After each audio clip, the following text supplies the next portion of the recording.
প্রশ্ন, কি কি অবস্থায় চেয়ারে বসে নামাজ আদায় করা যাবে বিস্তারিত জানতে চাই। আমি দাঁড়াইতে পারি না, দাঁড়াইতে অক্ষম। এই অবস্থায় যদি নিচে বসে নামাজ পড়া সম্ভব হয় তো নিচে বসারই হুকুম। আর নিচেও বসতে পারি না, কোমরে ব্যথা বা অন্য কোনো কারণ, তাহলে দাঁড়াইতে অক্ষম, নিচেও বসতে অক্ষম, এই অবস্থায় চেয়ারে বসা যাবে।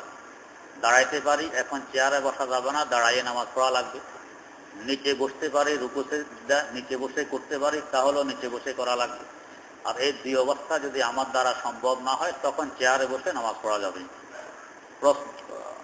আমার মা ও বাবার সাথে ৬-৭ বছর কথা হয়েছে, কারণ আমার বাবা অন্য সংসারে ছিল। আমরা 5 ভাই বোন, কোনো খোঁজখবর রাখিনি। এখন আমার বাবা আমাদের দেখার জন্য আসতে চায়। এমত অবস্থায় যদি আমার মার সাথে কথা বলে তাহলে কি আমার মা কথার উত্তর দিতে পারবে? আপনার মাকে যদি তালাক না দিয়ে থাকে, এখনো তো মা তার স্ত্রী আছে, উত্তর দিতে পারবে।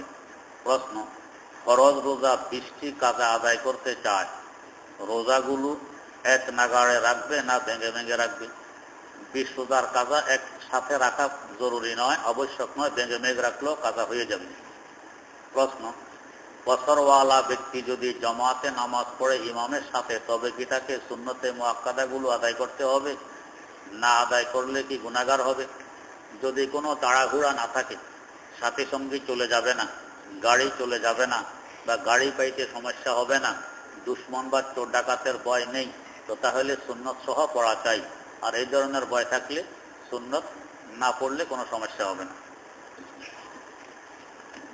প্রশ্ন, গোসল ফরজ হয়েছে কিন্তু গোসল করার মতো কোনো পানি নেই, অর্থাৎ 1 গ্লাস পানিও নেই, এমত অবস্থায় নামাজের ওয়াক্ত চলে যাচ্ছে। এখন আমি কিভাবে নামাজ আদায় করব? যদি 2200 মিটারের ভিতরে পানি আছে বলে আমি জানি, আমি যে জায়গায় আছি এখান থেকে চতুর্দিকে 2200 মিটার পর্যন্ত জায়গার ভিতরে পানি আছে জানি, তো নামাজের ওয়াক্ত গেলে যাবে, তারপরেও পানি সংগ্রহ করে গোসল করার পর নামাজ পড়তে হবে। আর এর বাইরে পানি আছে, ভিতরে পানি নেই, তাহলে তায়াম্মুম করে নামাজ পড়লে নামাজ হয়ে যাবে। প্রশ্ন, দোয়া চাই আল্লাহ যেন ঈমানের সাথে মৃত্যু দান করেন, আমিন। প্রশ্ন, ব্যাংকে চাকরি করা হালাল না হারাম? সুদী ব্যাংকে চাকরি করা হারাম। প্রশ্ন, কেউ যদি ব্যাংকের চাকরি করতে চায় তাহলে কোন ব্যাংকের চাকরি করা সবচেয়ে নিরাপদ? নিরাপদ তো কোনো ব্যাংকের চাকরি নেই, সকল ব্যাংকে কিছু না কিছু সুদের কারবার করে, আল্লাহ মাফ করুক। প্রশ্ন, আমার বন্ধুর নিকট হতে শুনেছি যে ব্যাংকের কার্যক্রমের মধ্যে সুদ অন্তর্ভুক্ত আছে এবং যারা সুদ খায় না কিন্তু সুদ বিধিবদ্ধ করে উভয় সমান অপরাধী। এই সম্পর্কে আপনার সুচিন্তিত মতামত ব্যাখ্যা করুন। যে হাদিস শরীফে আছে, যে সুদ খায়, যে সুদ দেয়, যে সুদের সাক্ষী হয়, যে সুদের মুআমালা লিপিবদ্ধ করে, সকলেই গুনাহগার হয়, কবিরা গুনাহে লিপ্ত হয়, আল্লাহ মাফ করুন। প্রশ্ন, কিছুদিন আগে আমার মোবাইলে ফ্লাক্সে লোডের মাধ্যমে বেশ কিছু টাকা আসে, কে বা কাহারা পাঠিয়েছে তার কোনো খোঁজ বা কোনো ফোন আসেনি। এখন এই টাকা কি আমি খরচ করতে পারবো? জি, পারবেন। প্রশ্ন, রাতে ঘুমানোর পর মধ্যরাতে ঘুম ভেঙে যায়, হাত পাগুলো অবশ হয়ে যায়, বিভিন্ন প্রাণী, ঈগল, চিল বা মানুষের আকৃতিতে আসে, আর কখনো কপালের উপর, বুকের উপর অথবা পাশে বসে থাকে, কানের মধ্যে প্রচন্ড আওয়াজ হয় দেখা যায়। আমি আর বিছানার মধ্যে নাই, টেবিলের উপরে অথবা অন্য কোথাও মনে হয় যেন বড় কিছু একটা হয়ে গেছে, অথবা আমি ধরা খেয়ে গেছি। সবচেয়ে বড় কথা হলো এতে কিছু ঘটে যায় আর পাশের জন কিছুই টের পায় না।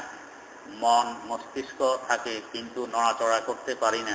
আমার প্রশ্ন হলো কোন জিনিসটা এত ভয় দেখায়? এটা আল্লাহ ভালো জানেন, আমি বলতে পারবো না। প্রশ্ন, সাপ মারা জায়েজ আছে কি? যে জায়েজও আছে, সওয়াবও আছে। প্রশ্ন, 1 দিরহাম সুদ খাওয়া নাকি 36 বার জিনা করার সমান, এটা কি সঠিক কথা? 30-এর কথা আছে, 36-এর কথা আছে, 33-এর কথা আছে, 70-এর কথাও আছে, আল্লাহ মাফ করুক। প্রশ্ন, একজন আলেমের সাথে মুসাফাহা করার আলাদা কোনো ফজিলত আছে কি? ভালো মানুষের সাথে মেলামেশা করলে মুসাফা হোক আর যেভাবে হোক তার ভালো আখড়ার প্রভাব আমাদের মধ্যে পড়বে, এটা নিশ্চিত কথা। প্রশ্ন, একজন মানুষের বিয়ে কার সাথে হবে এটা কি আল্লাহ তাআলা আগে থেকে ঠিক করে রেখেছেন? জি, ঠিক করে রেখেছেন। প্রশ্ন, পানের সাথে জর্দা খাওয়া কি মাকরুহ? মাকরুহর কাছাকাছি। প্রশ্ন, গলার দাড়ি এবং গালের দাড়ি কাটা যাবে কিনা? জি যাবে, তবে না কাটা ভালো।